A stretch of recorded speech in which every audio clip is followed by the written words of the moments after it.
هندوان یو کنه څو یو څو کسه یو درې او درې وړه هندوان یو او څومره وخت کېږي ورسره یوه میاشت کېږي او څه وجه نه پرې راغلي یو خفګان د وجه څه خفګان په دغه باندې پلار د وجه پلار چی خفګان پلار چی شوی پلار نه راځي کم ځینه یونان نه بهر ملک دی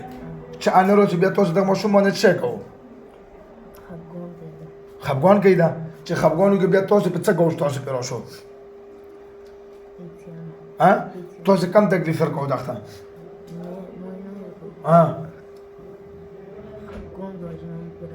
خفګان د وجه نه پرې راغلي یو چې تاسو راشو بیا دغه ماشوم له تاسو څه تکلیف ورکوو بېهوشه یې کوو لړی یې کوو خبرې پرې کوو څه پرې کوو خولې وغورځوو بېهوشه شي څومره وخت یې بېهوشه کوو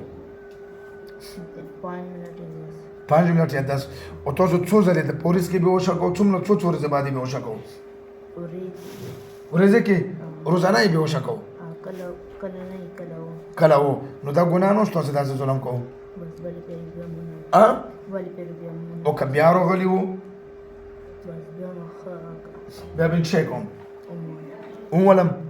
په څه شي باندې ښه او څو کسان یو درې وړه کافر یو بیا مړ شو ښه دا څه ونه بچې وګونه ون شو لږ راڅو بیا به تکلیف ورکوو او که بیا تکلیف ورکړو هغه څه به څه کوم څو کسانو توبه شوه درې واړه به نه بېهوشي به نه راولو کلمه تېره کړو شابه مسلمانان شو اعوذ بالله من الشیطان الرجیم بسم الله الرحمن الرحیم لا اله الا الله محمد رسول الله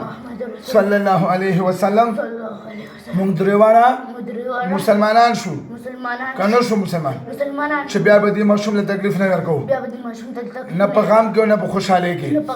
خو که دوکه مې کړې وه بیا به مې په سزا مړوي واده شوه که دوکه دا به زه میاشت پس بیا راغواړم راکوه دې واچو واچو ډېر زور سره تر وځو شابه ډېر زور کوځئ واچو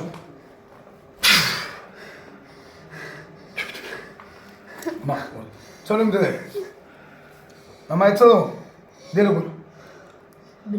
بلال کوم ځای کور مې نه راغلی چېر باندې کېږي بېهوشه کېږي څومره وخت نه بېهوشه کېږي یوه میاشت کېږي اوس د بدن صحیح دی ریلیکس دی دروند خو نه دی ښه دا جورابه واچو کړه دې ته واچو